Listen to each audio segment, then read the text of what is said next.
같이 나갔으면 하는 말씀을 드립니다. 저는 새로 나온 책 만나보겠습니다. 네.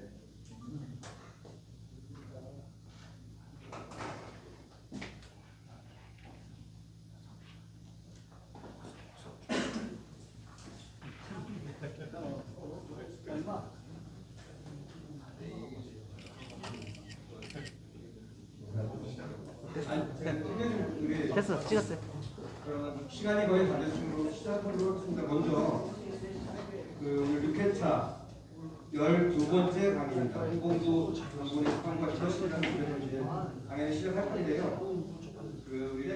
오늘 모신 선생님은 중앙대학교 문해창작학과 교수로 재직 중인 박영석 선생님은 한국문단의 대표적인 작가이자 교육자이십니다. 선생님의 강의는 단순히 문학작품을 해설하는 것을 넘어서 이야기가 하나의 예술로서 소설로 완성되는 시작의 실제 과정과 선생님의 깊은 사유를 공유하는 귀중한 시간입니다.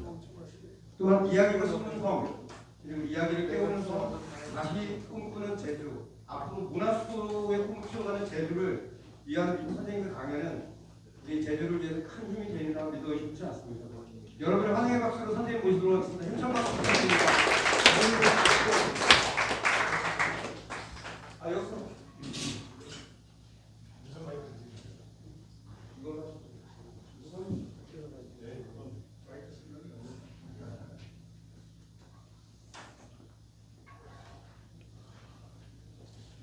네, 반갑습니다. 방향석입니다. 제가 오늘 13년 동안 만들어야 될 먼저 봄도라고 하는 책 어떤 잠깐 소개하고 시작할게요. 6월 7일은 일부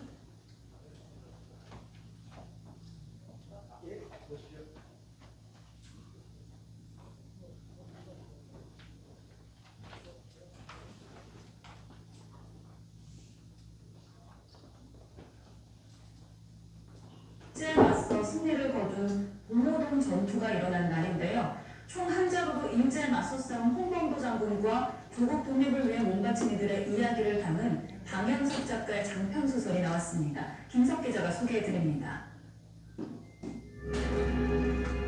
3.1운동 이후 본격적인 무장투쟁에 나선 독립군이 일본군에 맞서 사상 처음으로 빛나는 승전보를 올린 봉오동 전투.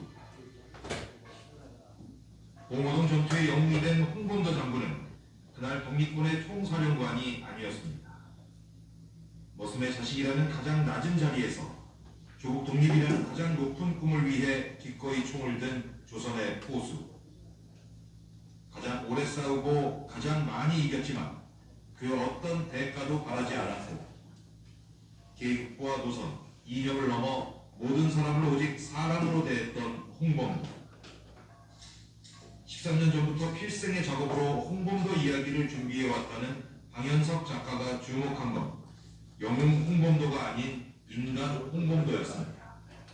구역에서는 가장 멀리 있고 죽음에서는 제일 가까운 자리에 있었던 사람이 평생 동안 그렇게 산 사람이 홍범도가 아닐까 그렇게 생각합니다. 그래서 소설은 홍범도 한 사람이 아닌 우리가 잊어서는 안 될 이름들을 하나하나 되살립니다. 일찍 부모를 여의고 포수가 된 15 소년 시절부터 봉오동에서 빛나는 승리를 거두기까지 온몸으로 한 시대를 살아낸 홍범도의 파란만장한 여정은 지금 우리 삶 속에서 지켜가야 할 가치가 뭔지 돌아보게 합니다.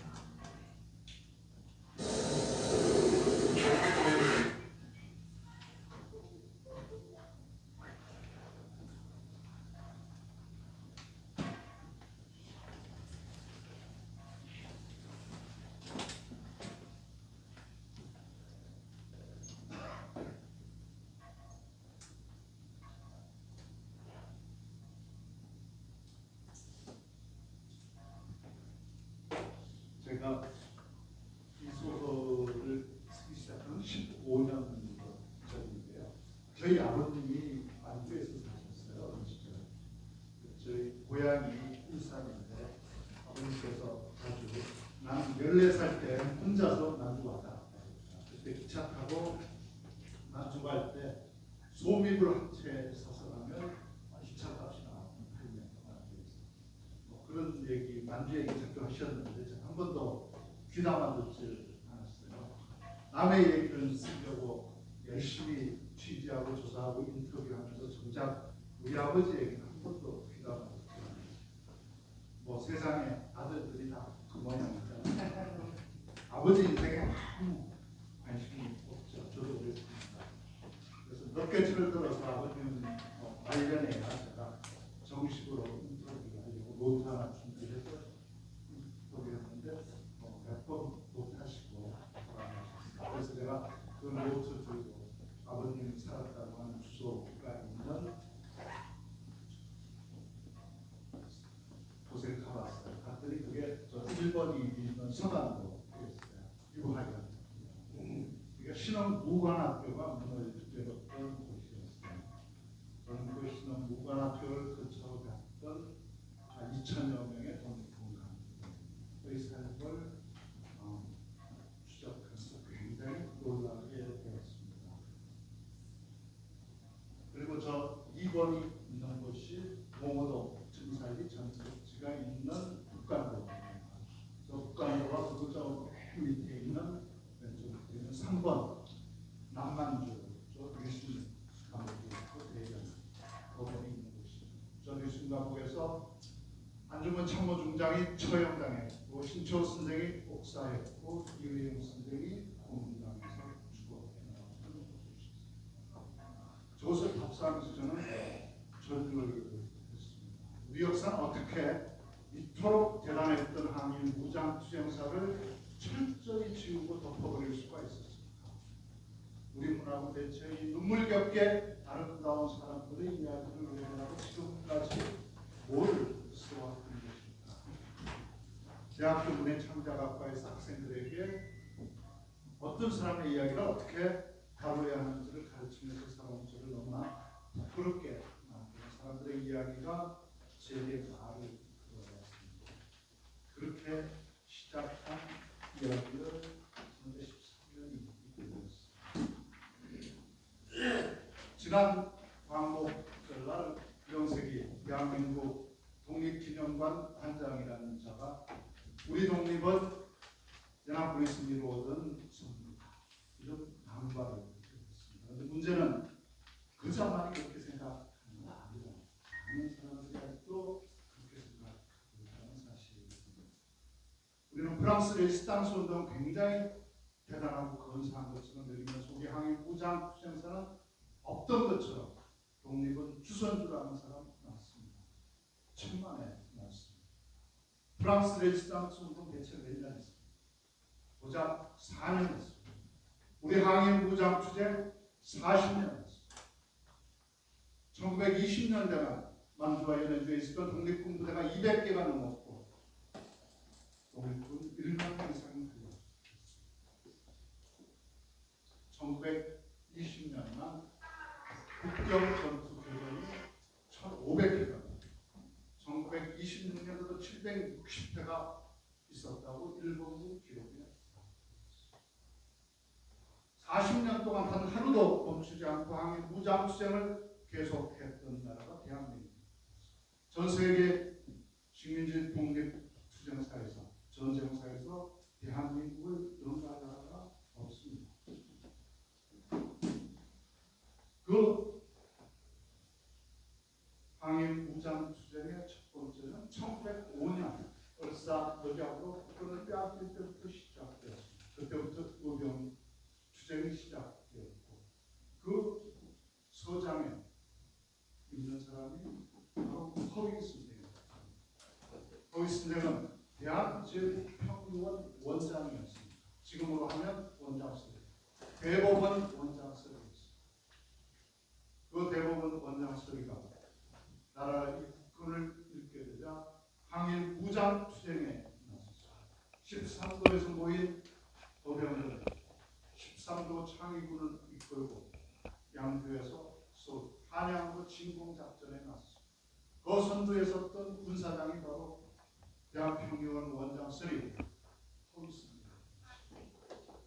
동대문 눈앞에 두고 마무리 보게해서 일본군에게 패퇴하고 나서 다시 재작전을 준비하다가 체포돼서 서대문 훈구소에서 교수했습니다. 일본이 서대문 훈구소에서 처음으로 교수시킨 사람 제1호가 거기 있습니다. 거기서 내가 자신이 재판장으로 일했던 바로 그 재판정에서 사형 선고받고 서대문 형무소 제1호 사형수가 그 수사 과정과 재판 과정에서 누가 주동자냐고 물었을 때 거기서 당당히 주동자는 이토 히로부미고 대장은 나다 라고 사형장에서 일본 승려가 기도해주겠다고 했을 때 당은 그것을 내가 지옥에 간다고 해도 너희들이 도움을 받지 않는다. 어서 집행해라. 그 얘기했던 그 후로부터 1945년 8월 15일 해방되는 날까지 한일 무장 투쟁은 멈춘 적이 없었습니다. 여러분들 여의도에 국회가 있는 여의도에 가면 그 공원에 저 비행기 한 대 놓여져 있는 거 보시면 기회가 있었습니다. 왜 있는지 아시는 분이 있을 텐데 저게 1945년 8월 18일 오후에 해방된 뒤 처음으로 국내에 진입했던 우리 한국 광복군 선발대인 국내 정진대 대원들이 다 들어왔던 길입니다. 저기 있는 장준하 선생, 김준혁 부대총장, 그때 당시 한국 광복군 대원입니다. 일본의 저항과 미군의 타협으로 다시 돌아가게 되었지만 우리 한국 광복군은 저토록 당당하게 해방되는 날까지 하루도 멈추지 않고 한국 무장 투쟁을 계속했던 나라.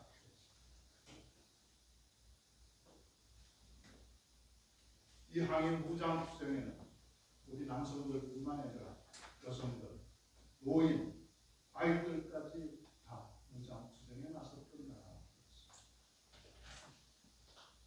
우리 역사는 항일 무장 투쟁 역사를 기억하지 않아. 더군다나 여성들의 투쟁은 철저히 지워지고 한국 광복군, 대한민국 임시정부가 처음으로 공식적으로 만든 부대가 한국 광복군이었습니다. 그 부대에 앞서서 만들어진 예비 부대가 한국 광복 진선 청년 공작대였습니다. 이 공작대 대원 34명으로 출발했습니다. 그때 여성 대원이 11명이었습니다. 작은 숫자가 아니었습니다.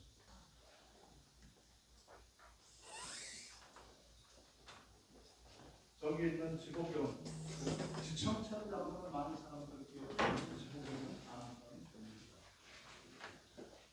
신정수, 여기 있는 신정수, 여성입니다.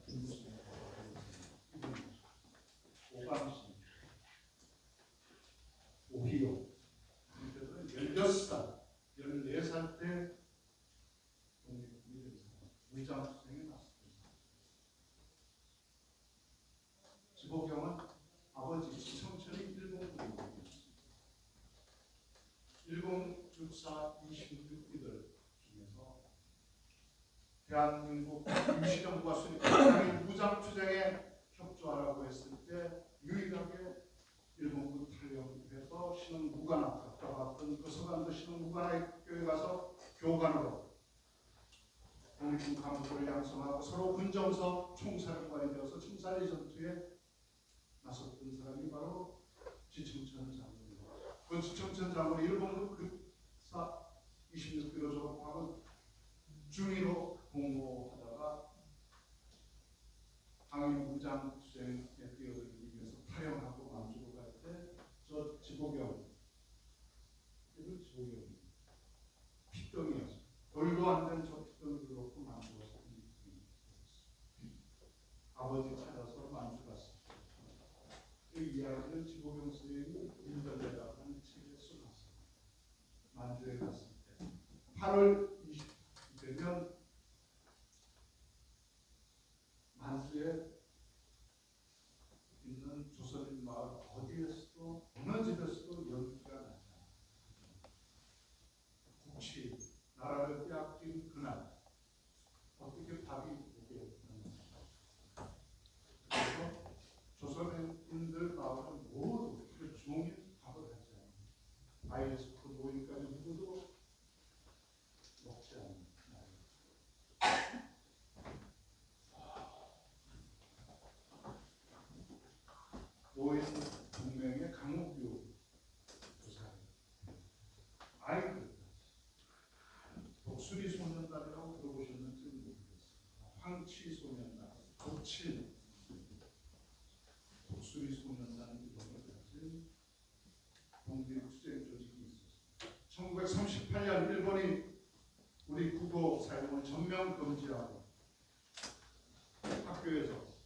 1939년 10살에서 14살짜리 소학교 학생들이 모여서 황치소년단, 독수리소년단을 만들고 독립투쟁에 나섰습니다. 일시적인 아이들이 치기가 아니었습니다. 철길 옆에 공터에 콩을 심어서 거둔 돈으로 우표를 사서 전국에 있는 군수들에게 정의가 승리한다, 일본에 협조하지 마라 하는 우편물을 보냈던 야간에 공동묘지에 가서 담력 훈련과 체력 훈련을 하면서 성인이 되면 마을에 가서 독립투쟁을 하자고 맹세했던 그 소년을 3년 동안 계속했습니다. 1941년에 장원소학교, 자기들이 다니는 그 장원에 있는 취업버스 터미널을 나누는 버스를 몰래 독립군이 온다, 정리가 승리한다는 벽보를 붙이고 전봇대에 벽보를 붙였습니다. 그 벽보를 단 버스들이 전국으로 다니면서 일본이 발칵 뒤져서 범인 색출에 나서 결국 14명의 소년들이 체포 6개월 동안 고문당하고 취조합니다. 그 중에서 한 명만 형사 성년자였고 나머지 다 형사 미성년자였기 때문에 6개월 고문 취조가 풀려났지만 그 소년들 대부분 얼마 살지 못하고 고문 형사 성년자였던 한 명만 징역 2년 선고받고 보도했습니다. 그것이 우리 항일 무장 투쟁사였습니다.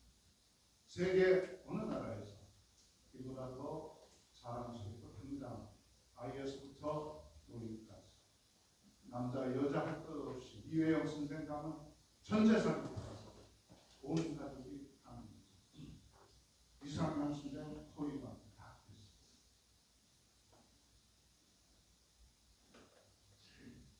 이것이 연합군의 승리의 주선 독립이라고 할 수 있겠습니다.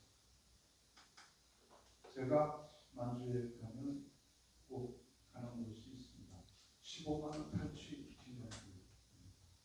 제 15만 원 탈취 기념비는 회령에서 두만강 건너서 용정 가기 10km 전방에 있습니다. 문익환 목사와 윤동주 시대가 자랐던 영동촌 바로 앞에 있는 골짜기입니다. 저 골짜기에서 철혈광복당은 6명이 일본 평범수소 청해선 부설자금을 빼앗는 데 성공합니다.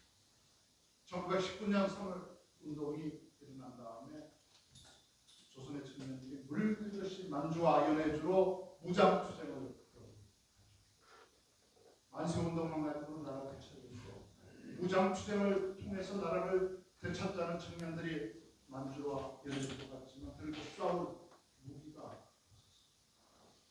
그 청년들 그냥 돌려보내야 그렇게 돌려보는 대표적인 하나가 나우무구야. 아리랑이라고 하는 영화를 만들어서 우리 영화사에 금작하게 된 사람. 그도 홍범도 부대에 지원했지만 무기가 없어서 돌아가라고 돌려보내는 사람. 바로 그런 독립군들에게 무기를 마련해주려고 나섰던 사람들이 철혈광복당에 있고 그들이 15만 원을 빼앗는 데 성공한 게 바로 저 골짜기입니다. 15만 원 당시돈으로 굉장히 큰 돈이었습니다. 독립군 한 명 무장시키는데 30원 들을 시대였습니다. 소총 한 점, 탄환 100발 한 세트 30원 받을 시절에 15만 원 빼앗으니까 정확히 5,000명 무장시킬 수 있는 돈 빼앗아서 블라디보스토크에 가서 무기 사려고 그러다가 밀정 어민섭에게 들여서 돈을 다 빼앗습니다. 서대문 연구소에서 교수입니다.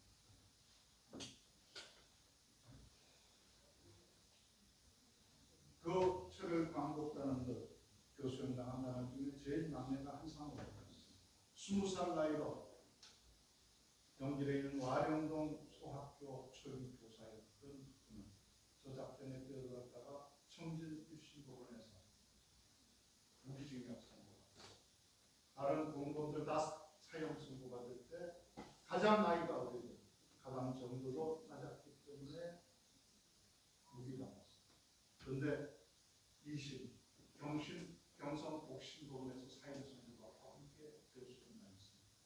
굉장히 이례적이죠. 일심무견을 의심했어요. 바로 저런 최후 진술을 했기 때문에 나는 조선인으로서 마땅히 해야 할 일을 하였기에 아무 여한이 없다. 우리의 행동은 죄가 될 수 없으며 따라서 이 제품의 결과에 집중할 수 없다. 이런 최후 진술을 했습니다. 이 이야기가 바로 영화 놈놈놈이라는 그리고 재작년 넷플릭스 드라마에 나왔던 도적 칼 속의 제 소설 범도에 나오는 저 소설 범도에 나오는 최후의 남편이 저 사람들의 이야기입니다. 저 사람들이 다녔던 서철의 광복들이 잘하고 다녔던 것이 연기를 하는 와룡동이라고 있습니다. 그 와룡동에 있는 창동중학교에서 공부했던 청년들이었습니다. 제가 철을 광복단라는 데 다녔던 저 창동중학교를 찾기 위해서 소설을 쓸 때 사흘을 제가 헤맸습니다. 어디 있는지를 몰라서. 기록에는 분명히 있는데 아무도 아는 사람이 현지 조선인들. 그래서 찾아갔더니 아무 학교도 한 적도 없고 저 김영기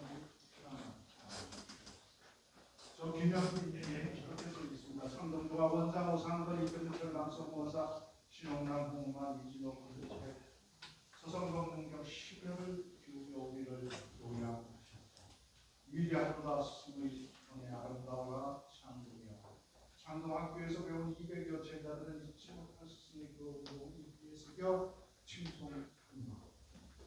이비에는 누가 얼마나 돈 많이 내서 이 학교를 지었는지, 학교 운영하는데 돈 누가 많이 냈는지, 이 학교 졸업하고 누가 거기까지 출세했는지 한 글자도 없습니다. 오직 자신들을 가르쳤던 스승들의 은혜에 대해서만 쓰고 있습니다. 제가 이 기념비에 모시고 가는 이유는 이 기념비가 바로 어떤 사람들이 항해 무장투쟁에 뛰어든 사람들이 어떤 사람들인가를 가장 잘 보여주기 때문에 그뿐만 아니라 이 기념비 항해 무장투쟁에 뛰어들었던 사람들의 가혹한 대가를 치릅니다. 그리고 그들은 어떻게 역사에서 완전히 지워져 버렸나 함께 보여주기 때문에 그렇습니다. 이 기념비에도 이런 보여주지 못한 사람들이 있습니다. 마지는 저 창동중학교 슬립자 중에 한 명이었고 교장 선생님이었습니다. 근데 저 기념비에 없습니다. 마지는 국민의 최고 지도자였습니다. 만주 국민회는 당시 회원이 2만 명에 달하는 국민회회 전체에서 가장 큰 항일 투쟁들이었습니다. 얼마든지 이 선에서 일할 수 있었습니다. 그런데 직접 중열대랑 무장 투쟁들을 만들고 훈련시켜서 국내 진공 작전에 나서려다가 아들과 함께 살해당했습니다. 그 이름 저 기념비에 저 학교 교사였던 강민호 1919년 3월 13일 날 만주에서 3.1운동이 일어났을 때 선두에서 시위대를 이끌었던 교사였습니다. 3.1운동은 서울에서는 3월 1일이었고 부산에서는 3월 11일이었고 만주에서는 3월 13일이었습니다. 만주의 조선인 수만 명이 서점 벌판에 모여서 만세를 했습니다. 그때 선두에서 시위대를 이끌은 사람이 강민호였습니다. 창동중학교 학생 한 명도 빠지지 않고 교사 한 명도 빠지지 않고 그 시위에 참여했습니다. 그 학교가 있었던 와룡동 주민들 누구도 빠지지 않고 그 시위에 그 현장에서 사살당한 강문호는 지금도 있습니다. 또 한 사람 바로 저 창동중학교 교사 정기선은 1920년 일본군이 봉오동 청산리에서 개멸적인 패배를 당한 다음에 무자비한 보복에 나섰습니다. 간도 영사관 지하실에 들어가서 산채로 얼굴 가죽을 벗기는 그 누나를 전했어요. 아무도 그 70인수할 때 얼굴을 알아볼 수 없었습니다. 그 전기선에 이름도 있었으면 와룡, 그 동네 와룡고수와 교사였던 한가운데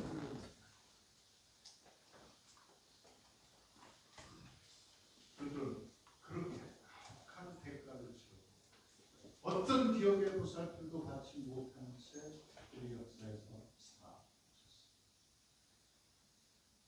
제가 이 소설을 처음 쓸 때부터 주인공이 홍범도 장군은 아니었습니다. 저는 이 소설을 준비하고 쓰면서 여러 번 주인공을 바꿔 가면서 쓰고 번번이 실패했습니다. 제가 선택했던 다른 주인공들도 한 명 한 명만 놓고 보면 역사적으로 아주 대단한 사람들이었고 소설의 주인공으로 손색 없이 매력적인 사람들이었습니다. 그러나 그 누구도 항일 무장투쟁사를 처음부터 끝까지 일관되게 보여주면서 항일 무장투쟁에 뛰어들었던 사람들이 대체 어떤 사람들이었는지 보여줄 수는 없었습니다. 오직 홍범도 장군은 항일 무장투쟁사를 일관되게 보여주면서 항일 무장투쟁에 뛰어들었던 사람들이 대체 어떤 사람들이 보여줄 수 있다는 사실을 깨닫는 게 10년 되었습니다. 그런 홍범도 장군은 소설 주인공으로서 반드시 갖춰야 될 것도 전형성과 개연성이라는 걸 갖추고 있습니다. 전형성이라는 건 쉽게 얘기하면 그냥 대표성 같은 겁니다. 그런 집단에 속한 사람, 그런 성격 가진 사람, 그런 행동하는 사람들의 공통점, 그런 대표성을 가지고 있는 사람, 제주도에서 밀주당하는 사람들, 하는 대표성 딱 되면 그런 사람의 대표는 저 사람이야 하는 거 그런 대표성이 있어요. 이 소설의 주인공 독립은 저런 사람이에요. 또 하나는 대표성을 가지고 있는 사람이에요. 그리고 개혁이라고 합니다.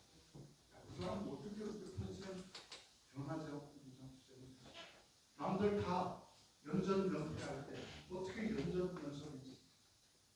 어떻게 그 막강한 일본군을 상대로 가장 오래 싸우고 가장 크게 이겼지? 그 위에서 할 수 있는 사람입니다. 홍범도가 잘나서 똑똑해서 용감해서 일본군을 이겼다. 개연성이 없다고. 소설 좋아하시는 분 소설 항상 심사하면 꼭 빠지지 않고 자주 나오는 문구가 심사하면 이야기도 재밌고 문장도 웃기고 하나 개연성이 부족하다. 그때 개연성이라는 건 말이 안 된다 이런 뜻입니다. 전문이 없는 헛소리를 하고 있다. 이 말을 아주 우아한 전문 용어로 표현할 때 개연성이 부족하다. 일본군과 우리 어린이들의 독립군의 전투력은 비교불가했습니다. 동학 진압할 때 보면 압니다. 동학군 진압 1만 명 진압할 때 심지어 일본군 일개 소리를 했는데 1만 명을 진압하면서 30년 더 진압하면서 일본을 한국으로 이게 우리 일본 독립군들과 일본의 전투력 무장력 차이였습니다. 그런데 어떻게 홍범도 장군은 가장 소리가 크게 이길 수 있어요. 그것에 답할 수 있어요.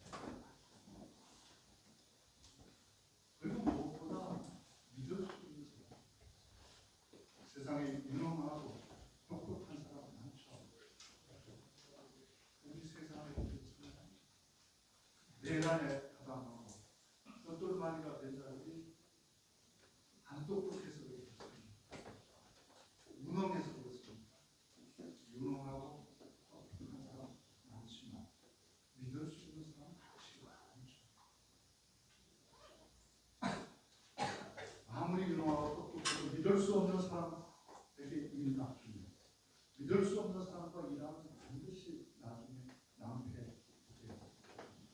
홍범도 장군은 믿을 수 있는 사람이었습니다. 그걸 제가 확인할 수 있었던 바로 이 일지였어요. 홍범도 일지.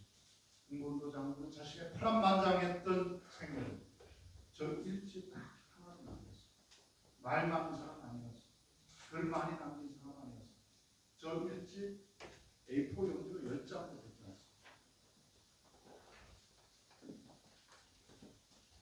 천문단 여기 이렇게 써 있습니다.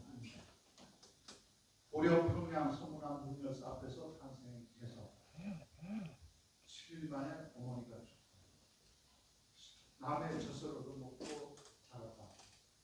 9살에 아버지마저 돌아가시고 남의 집 모성살이로 고생하다가 15세가 된 거. 나이 2살 올려서 평양 우영 일대대에 들어가서 4년간 이렇게 써 있어요. 딱 한 문장. 그렇게 되면 19세입니다. 19년을 딱 한 문장으로 쓴 사람이 홍범도 장군입니다. 자신의 불우했던 일년을 조금도 과장하지 않고 그걸 이겨낸 자신을 조금도 자랑하지 않았던 사람이 홍범도 장군입니다. 그건 이 일지에 일관되게 나타납니다. 자기 큰아들 홍양순이가 16살 나이로 자기와 함께 일본군과 싸우다가 교전 중에 전사했던 그날 홍범도 장군은 그 일지를 딱 한 문장 씁니다. 5월 18일 정오 내 아들 양순이가 왜? 그날 죽은 게 자기 아들만 아니었어요.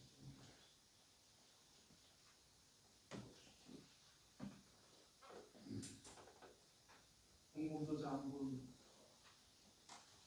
대여성을 가진 주인공이라고 하는 것입니다. 어떻게 그 막강한 일본을 상대로 홍범도 장군의 그때는 승리할 수 있어요. 그토록 오래 싸울 수 있습니다. 모성들 데리고 다니면서 의병한 양반들의 의병, 총 한 번 쏴본 적이 없었던 농민들의 의병 부대와 달리 홍범도 장군의 포수들로 1907년 일본이 대한제국의 군대를 해산시키고 무관학교를 폐교시킨 다음에 무장력을 가지고 있었던 세력은 포수들뿐이었습니다. 그 포수들 무기 빼앗기 위해서 일본이 총폭법 하향류 단속 법안이라는 걸 만들어서 모든 총폭 하향류 도금들을 압수합니다. 그렇게 압수한 게 22만 정이었습니다. 일본군 기록에 나왔습니다. 그때 총 반납하는 거 거부하고 산으로 들어온 사람들 조직해서 만든 게 홍범도 장군의 첫 번째 독립군 부대였습니다. 보수들은 일상적으로 총기를 씁니다. 군인들도 총 가져왔습니다. 사격 훈련하는 나라 한 것은 끝이잖아요. 그런데 보수들은 일상적으로 총기를 사용하는 사람들이죠. 총이 자기 신체의 일부처럼 익숙하고 가진 탄환의 숫자만큼 상대를 접을 수 있는 사람들이 보수예요. 더구나 홍범도 장군은 일격에 상대를 잡지 못하면 자기가 죽어야 하는 사람은 보수가 이끄는 보수들의 부대가 홍범도 부대입니다. 제가 이 소설 앞부분에서 길게 포수들 얘기를 쓰고 있습니다. 제가 길게 쓴 포수 얘기를 쓰면 그 포수들의 이야기가 재미있었으면 아닙니다. 홍범도라고 하는 사람, 포수라고 하는 그때는 어떤 이야기 하는 것을 보여주기 위해서였습니다. 어린 홍범도가 신포수에게 자기 사수인 신포수 왜 날마다 사냥 안 나가고 툭하면 포수방에서 빈둥거리냐고 했을 때 신포수가 왜 그래야 하는데 그랬을 때 어린 홍범도는 묻죠. 아니 한 마리라도 더 잡으면 좋잖아요. 그랬을 때 신포수는 저렇게 얘기했습니다. 포수는 산에서 짐승들과 같이 살아 농부하고는 사람의 질서 속에서 살지만 포수들은 짐승의 질서 속에서 삽니다. 여우에게는 여우의 몫이 있고 늑대에게는 늑대의 몫이 있듯이 포수에게는 포수의 몫이 있고 내게는 내 몫이 있어. 그 이상 남의 몫을 욕보지 않고 그 몫이 얼마인지 라고 했을 때 신포수는 대답하죠. 먹고 살만큼. 어떤 분야에서나 경지에 오른 사람들은 철학을 이어붙였는지 모르게 블록을 이어붙이는 경제적으로 용접법은 용접만 잘하지 않습니다. 삶과 죽음에 대한 자기 철학들이 분명합니다. 중국집에서 짜장면 만드는 주방장도 경제적으로 주방장들은 그냥 짜장면만 잘 만들지 않습니다. 보수들도 마찬가지입니다. 경제적으로는 이 보수는 어떤 철학을 가지고 있습니다. 그걸 보여주기 위해서 제가 길게 보수들 얘기를 썼어요. 죽음에 대해서도 홍범도 장군은 신포수에게 배웁니다. 15살 나이로 나이 2살 올려서 군대에 들어가려고 산을 내려올 때 어린 아이가 신포수에게 묻죠. 이제 저도 떠나고 나면 혼자 남으실 텐데 앞으로 어떡하실 거예요? 라고 물었을 때 신포수는 이렇게 됩니다. 나는 인간의 질서 속으로 돌아가지 않아. 짐승의 질서 속에서 살다가 짐승의 질서 속에서 죽을 거야. 그래서 보험의 먹이가 된다면 좋겠지. 역대의 먹이가 된다고 해도 괜찮아. 그게 공평한 겁니다. 짐승의 질서 속에서. 바로 그런 삶과 죽음에 대한 철학을 가지고 있었던 홍범도였기 때문에 어떤 패배 속에서도 비굴하지 않았고 승리 속에서 오만하지 않았고 죽음 앞에서 오연했고 자기 앞에서 당당할 수 있었어요. 그런 보수들의 부대였고 그들의 원칙은 딱 하나였습니다. 일격필살. 비록 상대가 짐승이라 할지라도 적이라 할지라도 잡을 때는 고통 없이 일격에 난명시킵니다. 단 한 발의 탄환도 그때에 사용하지 않는다. 그것이 홍범도 때의 원칙입니다. 제가 홍범도 장군을 주인공으로 삼았던 건 또 다른 이유가 하나 있었기 때문입니다. 다른 소설에서는 전혀 필요치 않은 주인공의 자격 하나가 더 이 소설 원고에는 필요했습니다.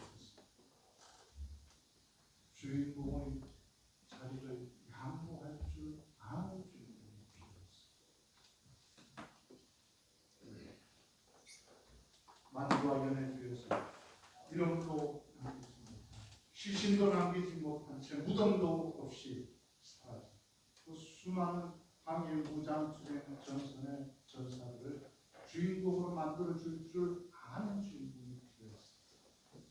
혼자서 자기 혼자 주인공 다 해먹는 그런 주인공은 이 소설의 주인공이 될 수 있었어요. 홍범도 장군은 주인공의 자리를 양보할 줄 아는 주인공, 다른 사람을 주인공으로 만들어줄 줄 아는 주인공. 아까 앞에서 영상에서 봉오동들아 홍범도 장군은 총사령관이 아니었다. 사람들은 봉오동 전투에는 당연히 홍범도 장군이 총사령관일 거라고 생각합니다. 그렇지 않습니다. 봉오동 전투 총사령관은 최진봉이었습니다. 봉오동은 사람들이 상상하듯이 사람의 인적이라고 하면 첩첩산중의 밀림 아닙니다. 하천, 중촌, 상촌 세 개 마을에 150가구가 넘는 주민들이 사는 마을이었습니다. 그 마을을 중심으로 강시 부산당 7배에 달하는 대토지를 가지고 있는 부자가 최진동 형제였습니다. 최진동 최원산 최치홍 삼형제가 아닙니다. 봉오동 전투에 참전한 1,500명이 넘는 독립군의 세 끼를 먹일 수 있는 사람은 만주에서 아무도 없었습니다.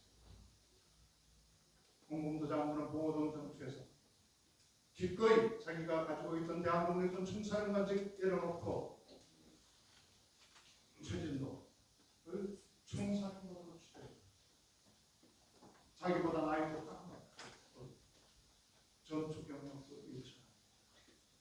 최진동을 총사령관으로 추대하고 그 밑에서 일본 사령관으로 봉오동 전투를 승리로 이끌었던 사람이 홍범도 장군입니다.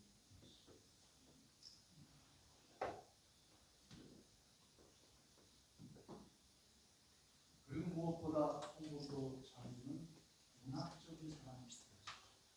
문화는 우리의 삶 속에 분명히 존재하고 있지만 그 어떤 과학이나 이론으로 증명할 수 없는 진실, 그 진실에 다가가는 길 없는 길입니다. 책을 읽는다고 하는 것은 없는 길을 찾아가는 과정입니다. 공공도 장로는 아무도 가지 않았던 길, 최악의 조건 속에서 갔던 사람이었어요. 스스로 길이 되었던 사람이 홍범도 장군보다 더 문학적인 사람은 우리 현대사에서 아무도 없었어요. 제가 이 소설을 쓴 13년의 시간은 홍범도 장군의 부대원들과 함께 매일 웃고 웃으면서 총을 들고 싸운 나날의 기록이었습니다. 진포 백모와 차이경 길수록 진포 김 알렉산드라 그들과 이야기를 나누면서 대학교를 선택하고 함께 행동했던 13년의 시간이었습니다. 제가 매진에서 이 소설을 썼던 3년 반 동안 매주 50장씩의 용도를 썼습니다. 단 한 수 빠뜨리지 않습니다. 50장 쓰지 못하는 주에는 외출하지 않고 산악회를 다녔습니다. 그렇게 2년 썼더니 허리가 나가서 앉아서 쓸 수가 없어서 제가 모빙 데스크라고 하는 소설 쓰는 책상을 놓고 1년 동안 작업했습니다. 그렇게 하고 나니까 소설도 작업할 수가 없어 마지막 6개월은 노트북 매달아놓고 썼습니다. 그것이 소설가라고 하는 직업에 부여된 대단한 권위이자 매력이고 소설가에게 주어진 특권입니다.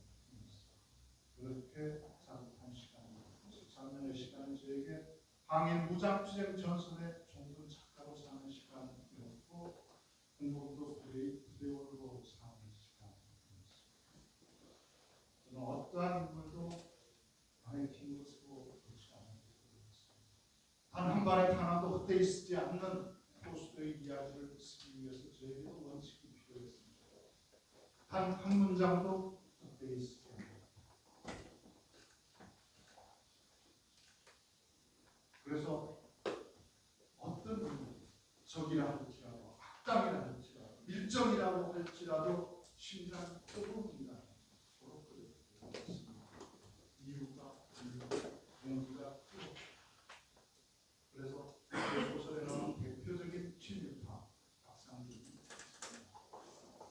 실제 실명의 일진의 관계가 그가 홍범도 장군에게 네가 왜 홍범도 싸워? 우리는 임진왜란때 벌써 졌어야 됐다. 이순신이 잘못 이겼다. 그때 일본한테 졌으면 우리가 이렇게 부패한 나라에서 비참하게 살지 않는다. 일본 봐라. 네 상대 일본 군 대장 새로운 요시미치 제 아버지가 최하급 무사 하사관에 불과한데 지가 유명한 일본 최고 장군이 됐어. 너 뭐야? 네가 싸워서 일본한테 이기고 다시 너한테 돌아오게 놓으면 우선 포수 거짓을 왜 해? 나랑 손잡고 중국으로 가자. 가서 능력대로 대접받는 생나라를 건설하는데 앞장서고 그러면 너는 조선 최고의 장군으로 대접받을 수 있다. 나는 문관으로서 능력대로 대접받을 수 있는 그 새나라의 건설을 앞장서 쓸 수 있다. 함께 가자. 총국으로 이렇게 가자. 이 부분 읽은 많은 독자들이 아마도 읽어보니까 친일파가 되고 스스로 아직 읽지 않으신 분들은 신심이 부족하다 이런 생각이 드는 박상준이 나오면 건너뛰고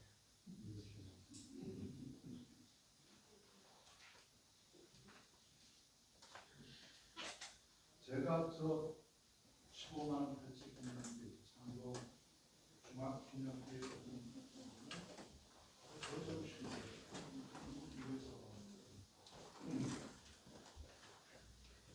봉오동 전투 영화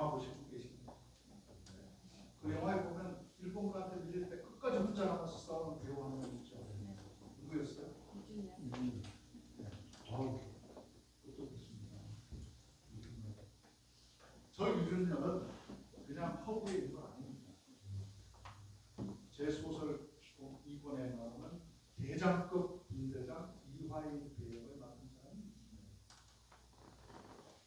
제 소설에서 나왔지만 대장급 분대장. 그렇잖아요? 시의원급도 안 되는 시장도 있고 대통령급 군수도 있고 그렇죠. 이화일은 대장급 군대장이라고 했어요.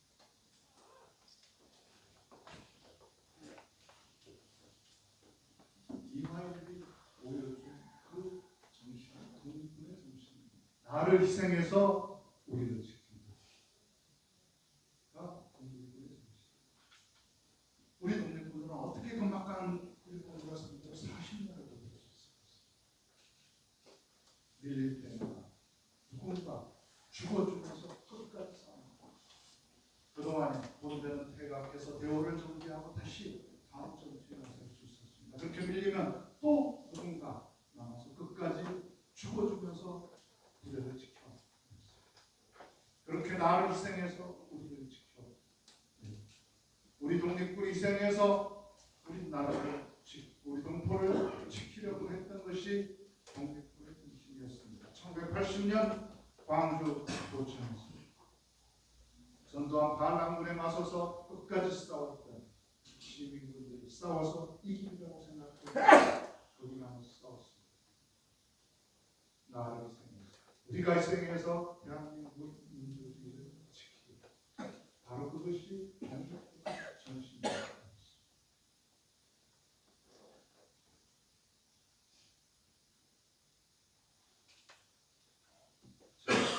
이렇게 훌륭하게 소설을 13년에 걸쳐서 펴낸 두달 뒤에 윤석열 정부가 홍범도 장군을 비롯한 그 5명의 한국무장 수행영들의 흉상을 파내겠다고 발표했습니다.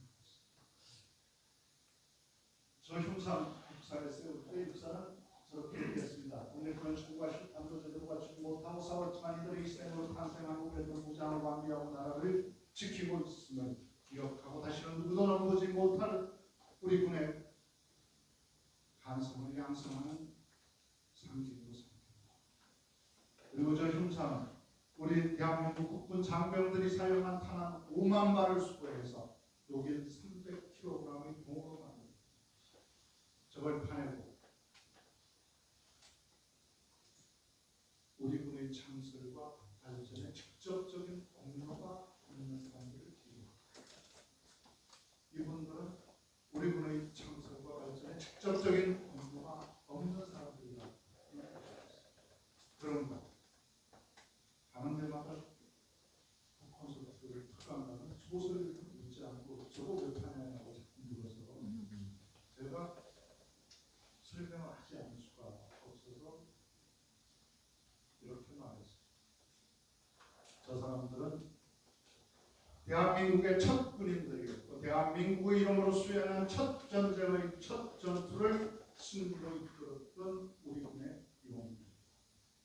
그걸 저는 제가 이 소설을 쓰면서 보았던 170권이 넘는 책과 수많은 자료들, 기록, 취재, 여기 소개했던 내용들 중에서 딱 4장의 장으로 제 말을 진행하고 있습니다. 저게 대한민국 최초의 헌법 김시헌장 1919년 4월 11일 대한민국 임시정부가 발표한 저 헌장 제1조는 대한민국은 민주공화제로 한다고 되어 있습니다. 그것이 바로 지금 현재 우리나라 대한민국은 민주공화국이라고 하는 것의 출발점입니다. 저 헌법 제66조에 대한민국의 인민은 병력의 의무가 있다. 저 병력의 의무에 따라서 우리 군에 들어왔던 첫 번째 사람들이 바로 공호동 청사유전투 청동군입니다.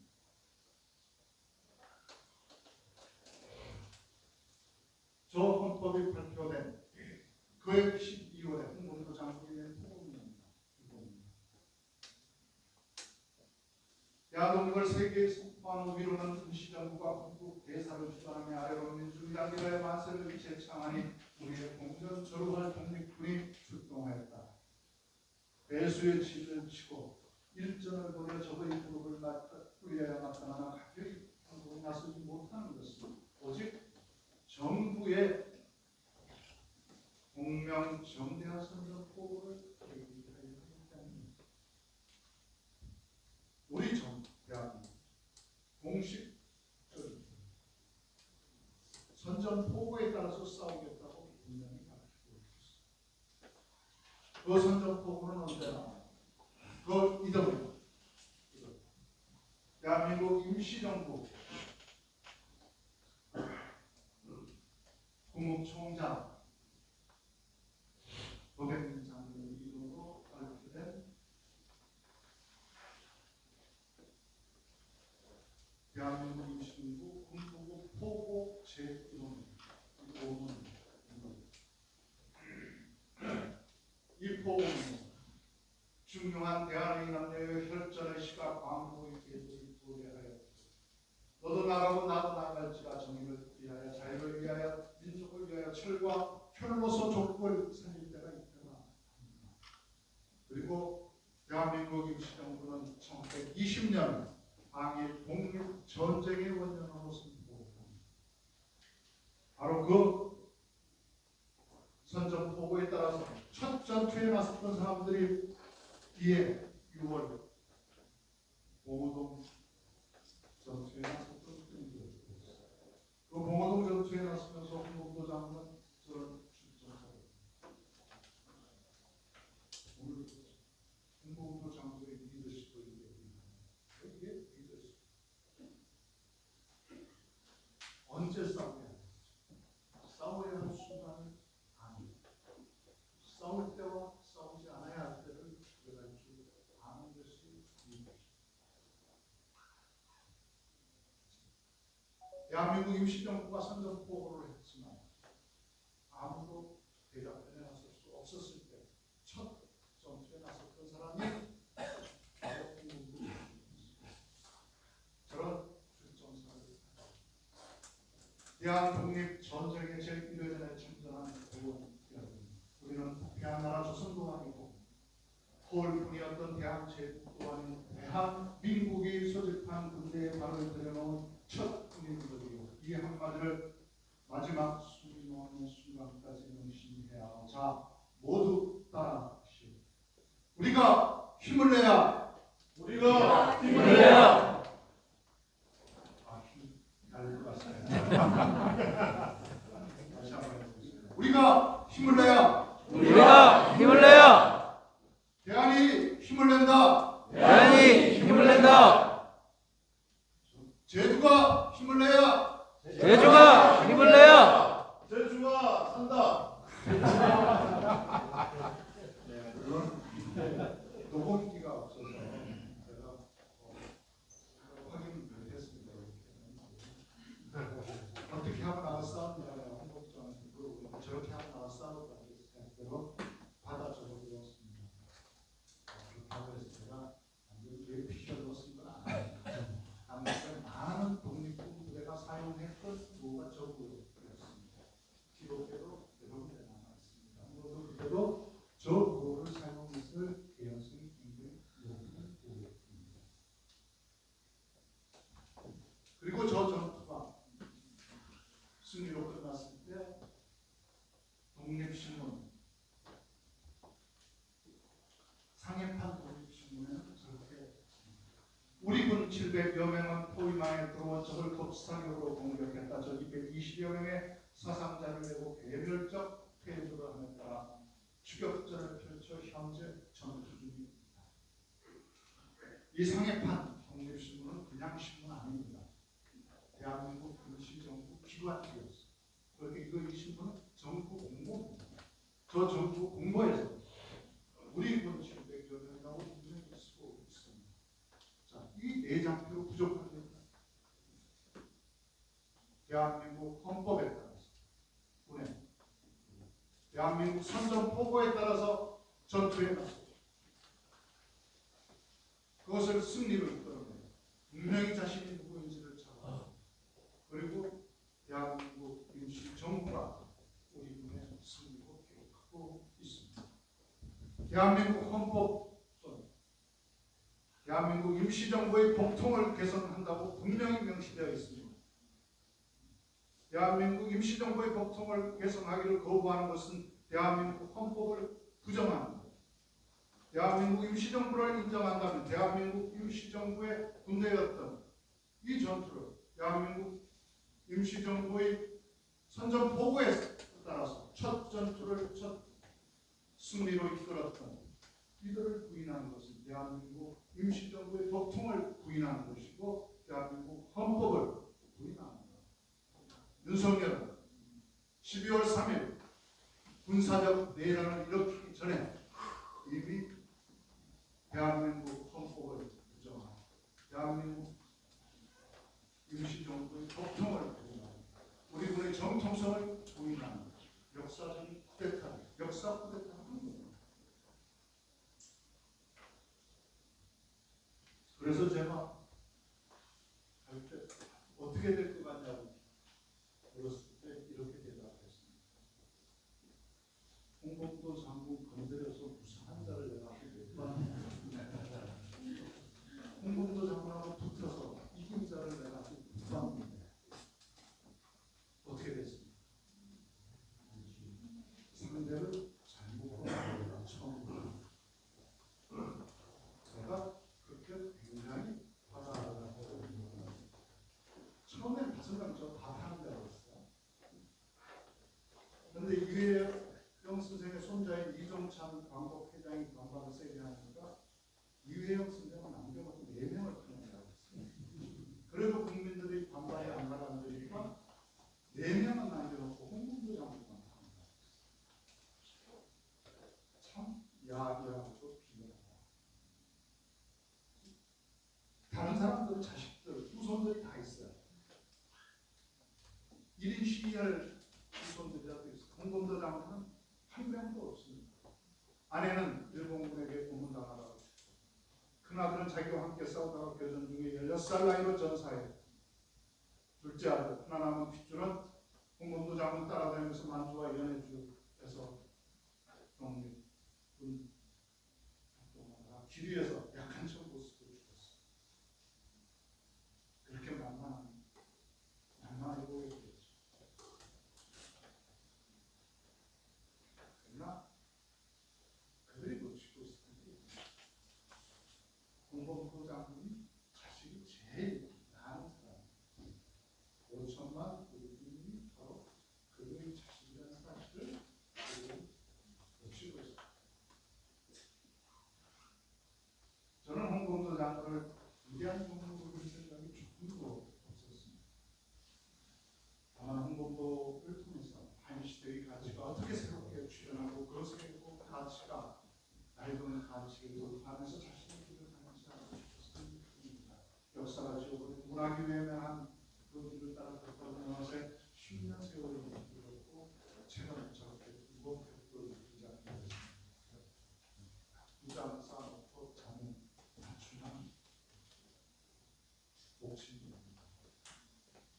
제가 근데 저 소설을 출판사에 넘겨줄 때 훨씬 두꺼웠습니다. 5,300장 넘겨줬는데요. 요새는 아무리 재밌어도 2권 넘어가면 안 돼요. 줄이 그래서 1,200장이나 노트북 매달아놓고 줄여.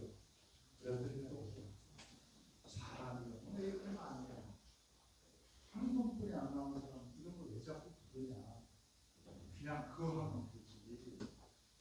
그 좋은 대명사 그거 보다가 뭐냐. 이제 제가 그래서 몇 명 줄여줬습니다. 근데 많이 줄이지 못했습니다. 대부분 신명이기 때문에 그렇습니다.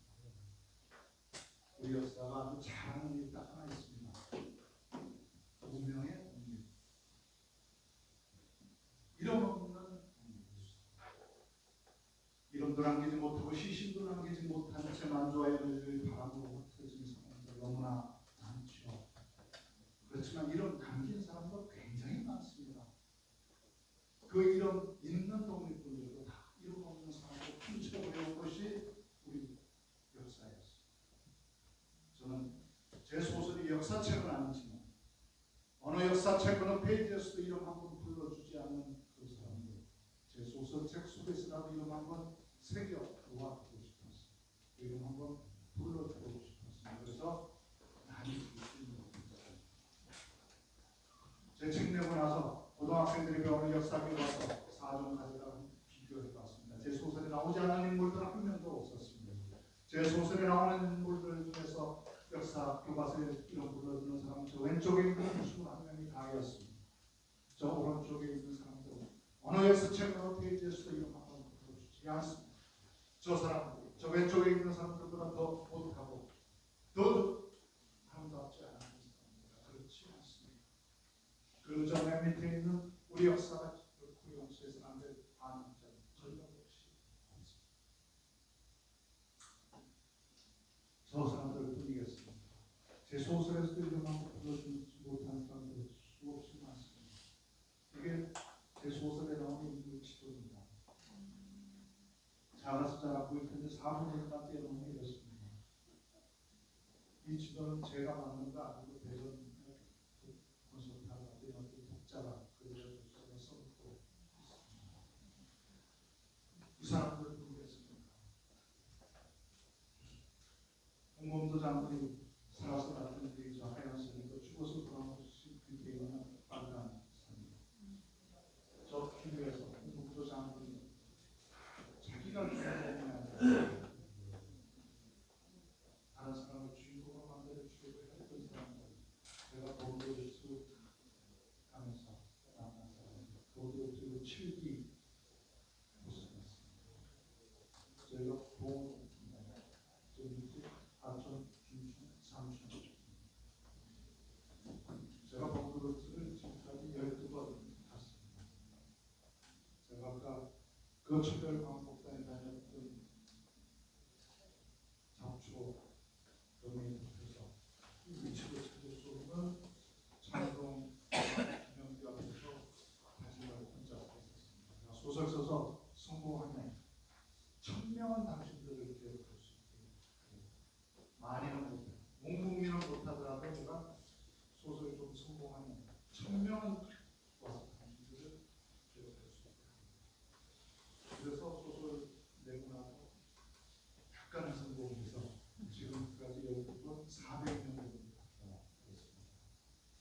그래서 앞으로 600명만 가는 목표를 달성했습니다. 17번째 났던 기회였습니다. 아까 봉오동 전투의 영웅들은 홍범도 장군으로 봉오동 마을을 내놨어요. 자기들이 피땀 흘려서 일군 땅 집 홍범도 장군은 저기서 싸우지 않으려고 피하려고 하죠. 저 전투에서 벌어지고 나면 그 마을 어떻게 되겠어요? 이기는 거예요. 그때 마을 회의에서 마을 할머니가 묻죠. 우리가 봉화동을 내려오면 이깁니까?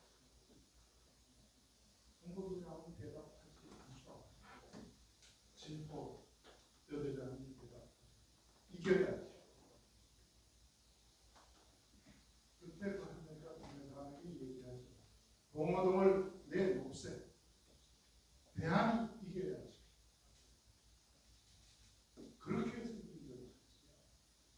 그렇기 때문에 소설에서 문명은 봉오동 전투가 끝난 다음 우리는 봉오동을 다쳐 봉오동에서 승리했다.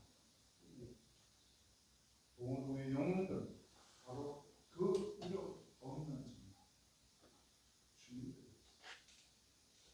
지난 12.3 과정에서 그 생겨낸 사람들은 바로 그 시간에 일부러 달려갔던 그 시민들의 힘으로 우리는 대단한 인생을 할 수 있었죠.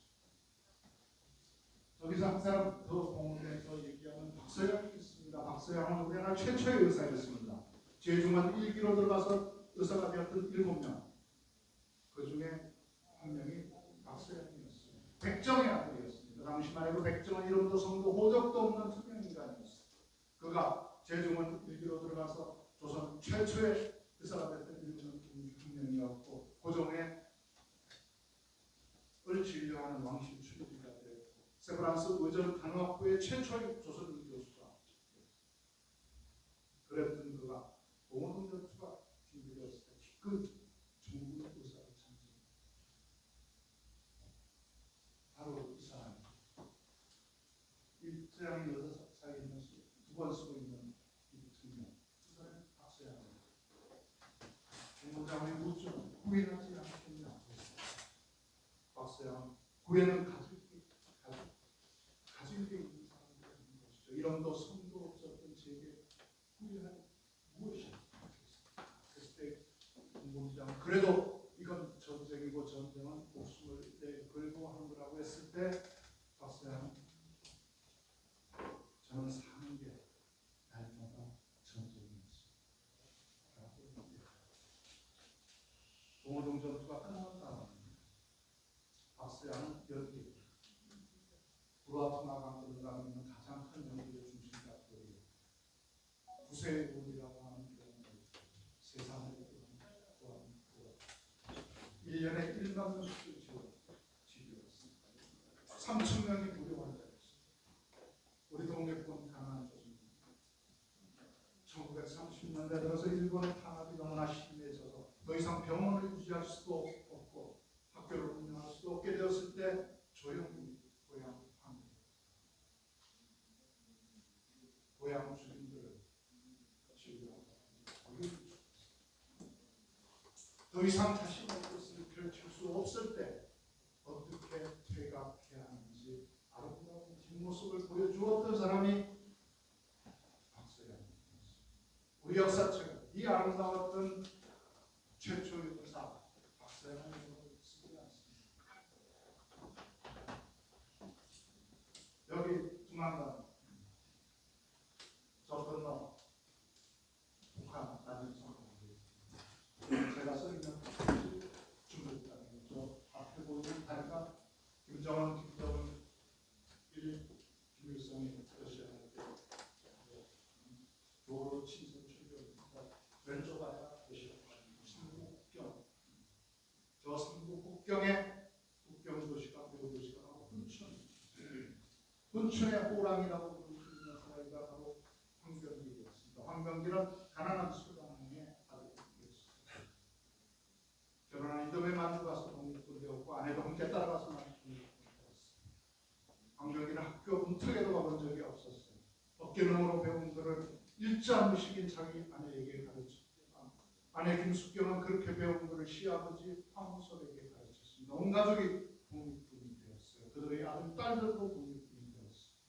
황병기는 훈춘의 독립군 자기 부하들 100명 끌고 두만강 건너서 국내 진공작전하고 돌아오다가 죽었어. 그 뒤를 아내 김숙경이 이었었어. 그들 아들 딸들도 싸웠어.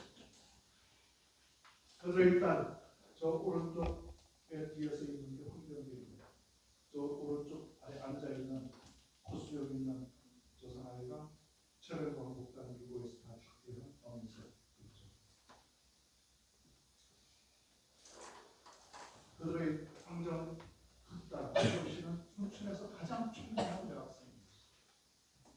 영국인 교장이 모든 것 다 돼서 영국으로 유학시켜 주겠다고 했을 때 어머니 김숙경은 딸에게 저렇게 얘기합니다. 나라를 빼앗긴 지금 아버지 원수를 갚고 나라를 되찾 이게 먼저인지 박사단이 먼저인지 수소하고 결정하죠.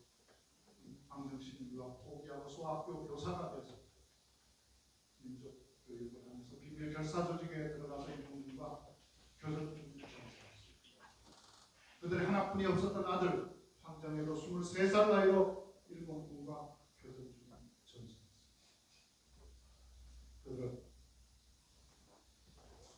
나라의 독립을 위해서 자기 인생을 포기했던 사람은 아니었어요. 미래를 위해서 자기 인생 희생했던 사람은 아니었어요. 저 딸들의 수는 기록이 있습니다. 우리는 딸이었지만 한 번도 아들과 다른 대접을 받은 적이 없습니다. 아버지 황병길이 엄마 김숙경에게서 숙경씨 이렇게 부르는 애들도 따라서 엄마한테 숙경씨 이렇게 불러서 온 동네 사람을 웃겨. 100년의 시간을 앞당겨서 오늘의 현실로 살아냈던 사람들이, 스스로 독립적인 삶을 살아냈던 사람들이 바로 이 아름다운 우리 역사는 이 사람들을 기억하지 않습니다. 독립된 대한민국은 이 사람들을 대접하지 않습니다. 어떤 대접받고 있는지 제가 말씀드립니다. 수많은 사람 중에 한 사람만 기억하겠습니다. 동창철도노조의 아버지로 불렸던 김구수, 블라디보스토크에서 저 한국으로 이어지는 저철도, 아니면 참모총장이 탈바른 저철도 회사의 통역사가 김구수였습니다. 저는 가난한 조선노동자들이 떼임금 받도록 도와주고, 동청철도 회사의 노조가 만들어졌을 때 가장 강력한 후견을 이겨서 동청철도 노조의 아버지로 불렸습니다. 러시아군이 중국 오하단만 진압하고 들어가서 통역사를 진압합니다. 중국 오하단은 그냥 우리 농악하고 똑같다고 생각하면 됩니다. 그들의 주장과 뭐 결과까지 다 똑같습니다. 다르면서 오직 하나, 우리 농악은 일본군이 진압한 것입니다. 중국 오하단은 러시아군이 진압했습니다. 우리 오하단, 우리 동학도 일본군의 체포당하면 적한 처형이었던 것처럼 중국 오하단 당들도 러시아군에게 체포당하면 적함없이 처형됐습니다. 그 처형 위기에 거의 300여 명이 넘는 오하단 탄원들을 하얀 조선을 스스로 갈아입혀서 살려 주었던 사람이 김구수였습니다. 그래서 조선 천사로 불렸습니다. 우리는 신들러 리스트에 신들러는 그렇게 살아가면서 김구수의 김자도 안 씁니다. 바로 그 김구수가 통역사로 증발했을 때 13살 나이로 동청철도 회사의 통역사 일을 대신했던 소녀가 통역사입니다.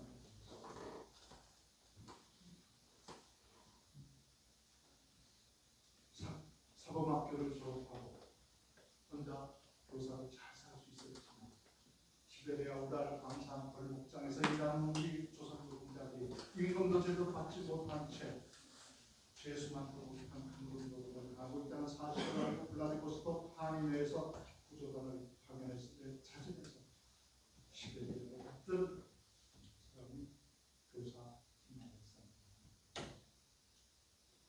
그 추운 시베리아에서 밤낮으로 뛰어다니면서 잘못된 계약서 하나하나 바로잡고 재판소에 가서 재판해서 다친 노동자들 치료받을 수 있게 해주었던 것은 김만했습니다.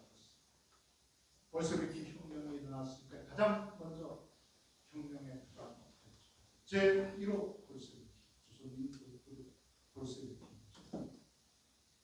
혁명 과정에서 독동인민정부라고 하는 여러 주의 과도 정부가 생겼을 때 초대 외무부 장관이 되었던 사람이 김만했습니다.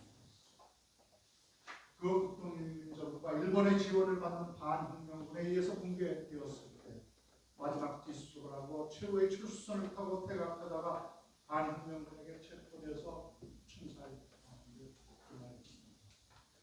반혁명군 사령관이 살 수 있는 기회를 줬죠. 가정으로 돌아가서 조용히 아이를 돌보면서 살겠다고 약속하며 살려주겠다고 했지만 김만했습니다는 거절했죠. 나는 내 아이들을 너무나 사랑하기 때문에 이 전선을 준비했었죠. 나는 내 아이들이 식민지 노예로 사는 것을 싫어합니다. 나는 내 아이들이 100개 러시아인들과 같은 기차단에 탈 수도 없고 같은 식당에도 들어갈 수 없는 이 잘못된 세상에 살지 않도록 하기 위해서 내 목숨이 끊어지는 마지막 순간까지 싸우겠다. 그래서 아무도가 언도를 위해서 충성 알아봤습니다. 그 충살당에서 내가 죽을 것은 내가 선택하겠다고 해서 13복을 들어가서 여기에서 죽겠다. 눈을 가리고 했을 때 그러지 않죠. 나는 내 최후, 내 죽음으로 똑똑히 지켜야 한다. 그리고 나서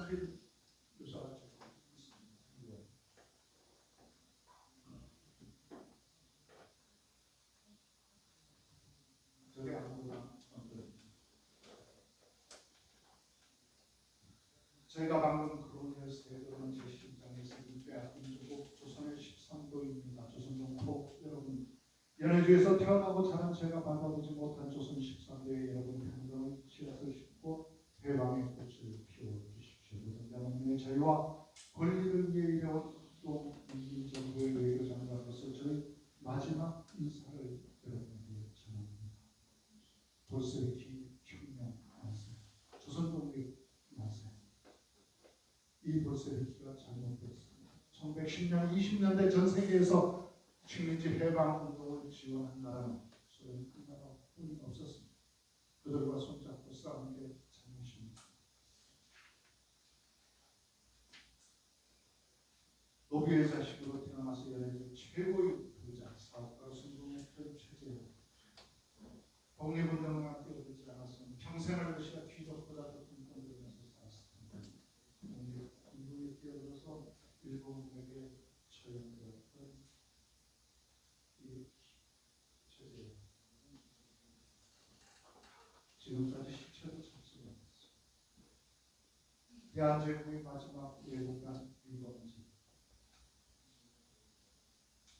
1905년 외교권을 빼앗긴 다음에 전 세계 외교관이 다 소환된 다음에 소환에 응하지 않았던 단 한 명의 대한제국 외교관 마지막 외교관 1910년 마침내 대한제국 간판하게 되었을 때 전 세계를 상대로 이 불법 부당한 강제 병합을 인정하지 말아달라는 외교 활동을 펼치다 다 무의로 돌아간 다음에 자기 생트페테르부르크 관저 거실에서 목을 메고 권총 3발을 쏘아서 자기를 일본지 죽기 전에 자기 ban값을 직접 지불하고 남은 재산 한 푼도 남기지 않고 다 무장단체 독립투쟁 조직 학교에 기부하라고 공급해서 저 옆에서 있는 아들 김희정에게 넘겨주고 세상에 저게 유서 전문입니다. 분노와 원망 고정합니다. 저 옆에서 있던 청년 이휘정입니다. 베이거 청년 아들의 남편입니다. 아버지를 따라서 미국과 프랑스, 오스트리아, 러시아에서 공부하고 프랑스 사관학교, 러시아 사관학교 2개를 졸업하고 러시아 토벌주 총독의 사회자 되었던 그 볼세비키 혁명이가 제일 나와서 조선 독립투쟁에 뛰어들어서 어느 골짜기에서 죽었는지 시체를 찾지 못했습니다. 저희는 어느 집을 대체로 마지막 끝을 끊는 대략 교수님. 저 우리 배원이 앉아있는 자리가 안중근 참모총장이 교수의 선고받은 자리입니다. 저게 일순간에서 안중근 참모총장이 생활의 독방이 있는 곳이고 저희가 교수입니다.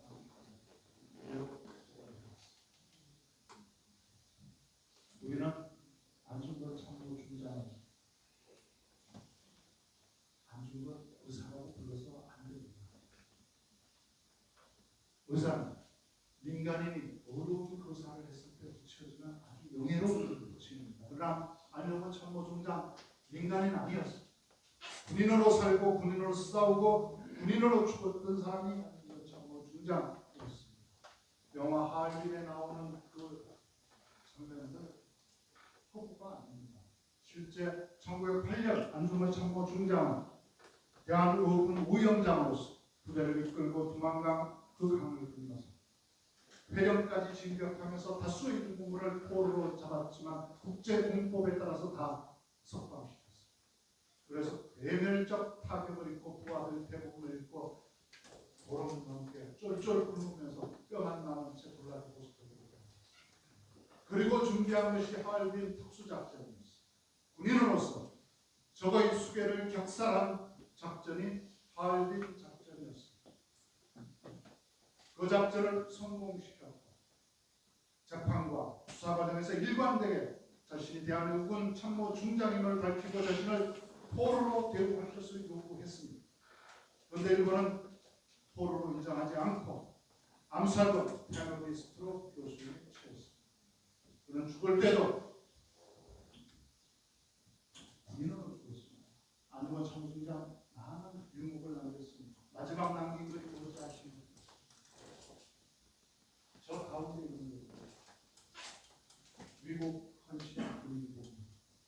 나라를 위해서 희생하는 것이 군인의 본분이다. 교수영장으로 끌려가기 5분 전에 써서 간수에게 마지막으로 넘겨주고 간 분이 저겁니다. 군인으로서 의무를 다하고 죽는다는 것을 분명히 했던 사람이 안중근 참모 중장. 그런 그를 고사다. 불러서 안 됩니다. 안중근 참모 중장, 안중근 장군 이렇게 불러야 한다. 그래야 암살범이, 테러리스트니 이따위 말을 할 수 없게 되는 겁니다. 오늘 오신 분들 다른 건 잊어먹더라도 안중근 참모 중장, 장군이다. 그리고 독립운동이라고 써서 안 됩니다.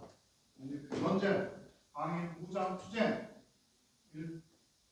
외교운동도 있었고 교육운동도 있었고 정치운동도 있었습니다. 소중하죠. 그러나 일본이 우리를 교육으로 지배했습니까? 외교로 지배했습니까? 정치로 지배했습니까? 총칼로 군대가 지배했습니다. 그들을 상대로 한 독립투쟁의 중심에 뭐가 있었습니까? 무장투쟁이 있었습니다. 죽는 날까지 만주와 연해주에서 총들고 적의 총구 앞에서 싸웠던 독립전쟁했던 그들을 운동했다. 이렇게 얘기하시면 안 됩니다. 그 사람들 삽 들고 생활운동 하러 다녔던 사람들 아니에요. 독립전쟁, 항일 무장투쟁, 그걸 중심으로 교육, 정치, 외교 운동도 있었습니다. 그리고 식민지 시대, 일제강점기 이런 말 써서 안 됩니다. 일본 입장에서 보면 식민지 맞죠? 우리를 식민지 지배했던 주어를 분명히 해야 합니다. 우리에게 이런 식민지 시대 아닙니다. 빼앗긴 주권을 되찾기 위해서 독립전쟁을 했던 인간입니다. 항일 무장투쟁을 했던 시대입니다. 독립전쟁이 전쟁이 대항전, 항일 무장투쟁의 시대, 이렇게 해야 합니다. 이렇게 해야 친일은 불가피했다. 어쩔 수 없었다. 이딴 얘기를 할 수 없습니다. 항일 무장투쟁, 독립전쟁을 하고 있던 그 기간에 저의 편에 붙어서 민족을 반역했던 자들이 7일뿐입니다. 그걸 분명히 하지 않으니까 지금도 그 후배들이 내란을 겪고 있는 겁니다.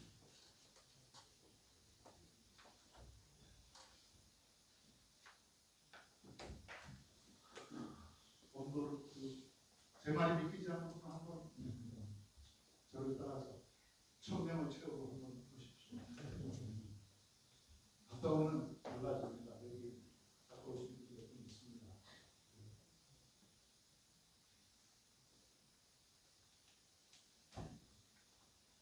구스위스에 있는 이상설 선생님, 1910년대 독립입니다. 1900년대, 1910년대, 1920년대, 1930년대, 1940년대 막차를 쓴 1942년 조선 의용군 마지막 군대장으로 평산 전투에서 교전 중에 국제 충성받고 일본 포로가 되었던 막차를 쓴 나가사키 형무소에서 전향서 한 장만 쓰면 총상이건 다리를 치료받을 수 있었지만 그 한 장 쓰지 않아서 끝내 치료받지 못하고 썩어 들어가는 허벅지에서 생긴 구더기를 자기 젓가락으로 집어내면서 끝까지 봅니다. 결국 다리 하나 잘라서 나가사키 형무소에 묻고 해방된 족구에 외다리로 들어왔고 그가 남로당 박헌영 장소가 집회에서 우리는 위대한 소련군과 위대한 미군 덕분에 해방되었다고 했을 때 그 자리에서 목발 짚고 일어나서 통일했습니다. 우리 조선 여러분은 일본이 투항하는 날까지 끊임없이 무장투쟁을 계속했습니다. 이 나라의 해방을 위한 숱한 사람들이 피 흘리고 목숨을 바쳤습니다. 우리는 누구처럼 팔짱 끼고 앉아서 남이 해방시키는 날을 기다리지 않았습니다. 무신하고 끔이라는 것을 알았습니다. 그리고 목발 짚고 퇴장을 했던 사람이 김학철 선생님입니다. 그의 파란 한장의 선생님은 바로 이틀 강의합니다. 저 최재형 선생의 컴만 부인이 그냥 함께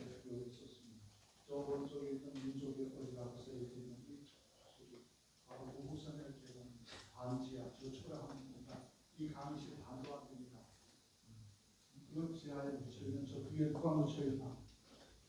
저 위에 저들을 강력하게 깔고 있는 사람들, 이 사람들. 윤석열 정권이 우리 군의 창설과 발전에 공로가 있다고 기획했다고 하십니다. 동작동 국립묘지에서 죽는 날까지 춤들고 우리가 싸웠던 우리 무선이 핏줄 하나 남기지 못하고 시신도 없어서 무덤도 쓸 수 없는 저 사람들을 발밑에 깔고 제일 꼭대기 제일 좋은 자리에 의욕과 통치로 차지하고 있는 저 사람들 제일 오른쪽 이영준 일본 육사 26km 졸업하고 35년 동안 일본에 충성을 다 바치다가 일본 망하는 1945년 8월 15일 아침에 도망 나와서 이군정청 공군대에서 초대 대한민국의 군 참모총장이 되었던 자. 저 네 번째 있는 실태요. 역시 이번 26km 35년 동안 일본에 충성 다 바치면서 말도 잘하고 글까지 잘 써서 당당하게 자신의 목적지는 야수군 신사가 조선의 청년 천황폐하의 고갱이 되어서 장렬하게 전사하라고 총알 가지고 있습니다. 대한민국 4대 참모총 간도 특설대 출신 제주 4.3을 진압한 게 누구인지 아십니까? 바로 간도 특설대. 반주에서 독립군 진압했던 어디였어요? 간도 특설대의 방침이 세 가지였습니다. 모두 죽여, 모두 불태우고 모두 빼앗는다 했습니다. 제주 4.3때 어떻게 했어요? 백산 일기하는 것입니다. 그게 바로 간도 특설대와 우리 독립군 투고할 것은 작전입니다. 100명 잡아서 죽이면 그 중에 한 명은 기적이 있다고 공부했습니다. 100명 싹 죽여서 나가서 그런가 한 명은 기적이 있다. 독립군 하나 잡는다. 그게 확신했습니다. 제주 4.3 때 어떻게 했습니까? 이른바 게릴라로 하는 사람. 그 중에 100명 중에 하나뿐이 더 됐는데 그런 방침을 한 거예요. 그들이 바로 침입하다. 우리들이 다 한 거예요. 이 사람들. 그들을 발 밑에 반지에 깔리는 환경계 저기 요 밑에 하나도 있어. 어떤 데도 가고 있어. 그것도 반지야. 그것도 한 분이 아니야. 안경신 제 소설 보고에서 가장 인기 있는 백무화의 모델이 여성분이에요. 저 미조 왼쪽 또 이렇게 비어있습니다. 홍보표장은 비어있습니다. 영화는 또 있습니다. 우리는 어떤 나라에 살고 있습니까? 이들 여기 있는 사람들 자기 인생 다 바쳐서 자신을 위해서는 아무것도 남기지 못하고 우리에게 이 좋은 나라 총들고 목숨 바쳐 싸우지 않아도 투표만 잘해도 원하는 나라에 살 수 있는 이 좋은 나라 전 재산 바쳐서 온 가족 희생시키지 않아도 투표만 잘해도 우리 아이들이 행복하게 살아갈 수 있는 나라 선택할 수 있는 이 좋은 나라 누가 우리는 이들 자신의 인생을 실패로 만들어서 성공한 대한민국을 향해 이 사람들은 역사의 폐기자로 만들지 말아요. 이 사람들을 역사의 승자로 만들어야 하는 의무가 우리에게 있습니다.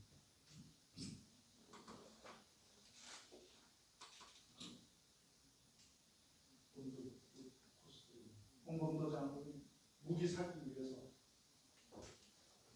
부하들과 함께 하역 노동자로 군대했던 홍범도 장군 리더십 중에 중요한 하나가 줄 서지 않는 것입니다. 누구에게도 줄 서지 않고 누구에게도 오지 않았습니다. 남들처럼 보고만 다니지 않았습니다. 직접 부하들과 함께 하역 노동자로 일해서 무기 마련했고 광산 지하 계곡 들어가서 총알 쐈습니다. 신사리전 이 전적들을 관리도 안 합니다. 사람들 한 번 보내서 한 번도 안 뽑습니다. 대한민국. 기본으로 돌아가는 데가 30년씩 가니까 면소로도 다 없습니다. 윤동주 시인도 있습니다. 동백군들이 나는 것은 아무것도 없습니다. 백두산 도망간다.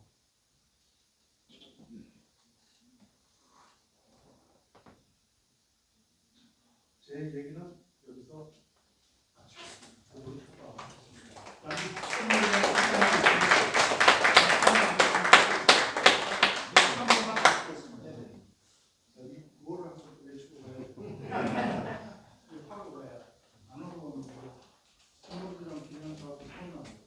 5분 기념사업회가 백발백중입니다.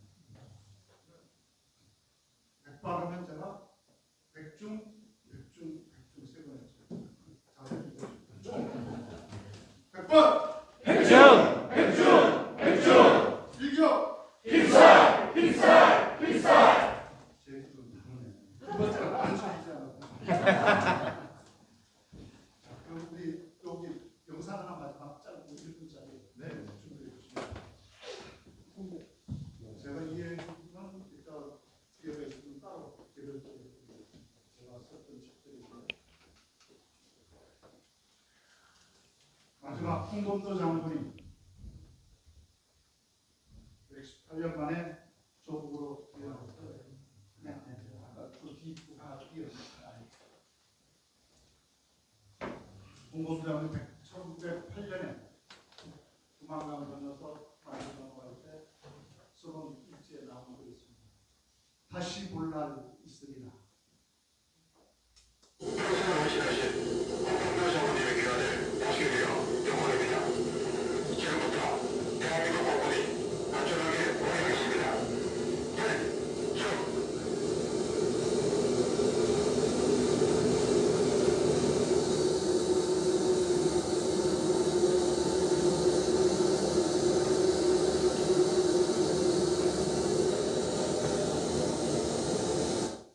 이제는 새로 나온 책 만나보겠습니다. 6월 7일은 일제에 맞서 승리를 거둔 공호동 전투가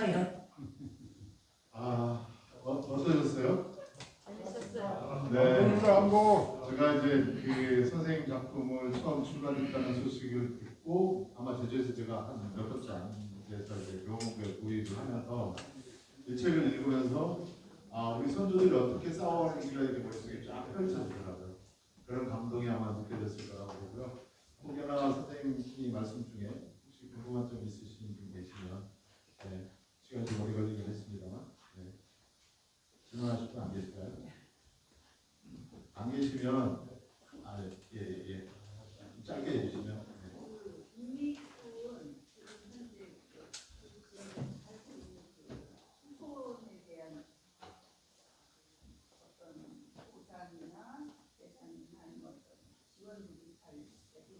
연금제도도 있긴 하고 굉장히 제한적이죠. 해외는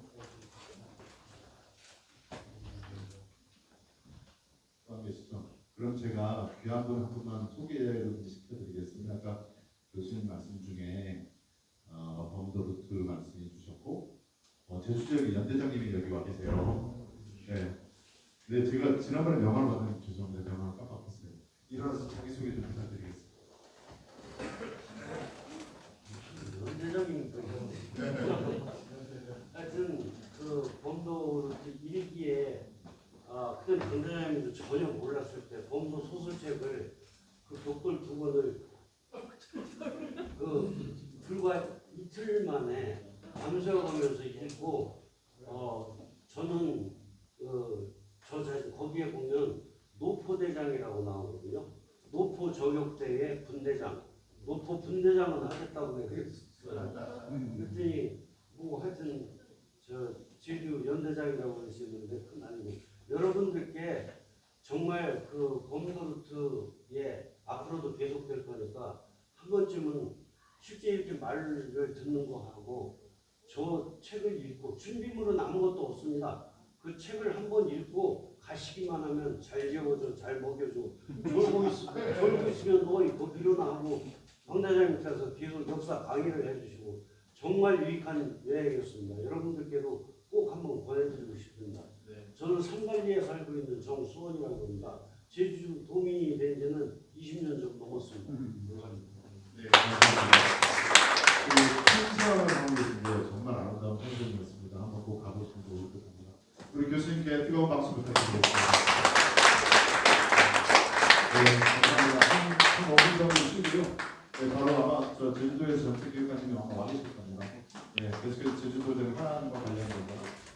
네, 방송 마치겠습니다. 그 다음 강의가 짧게 할 거라서 화장실만 잠깐 갔다 오시고 바로 진행하도록 하겠습니다.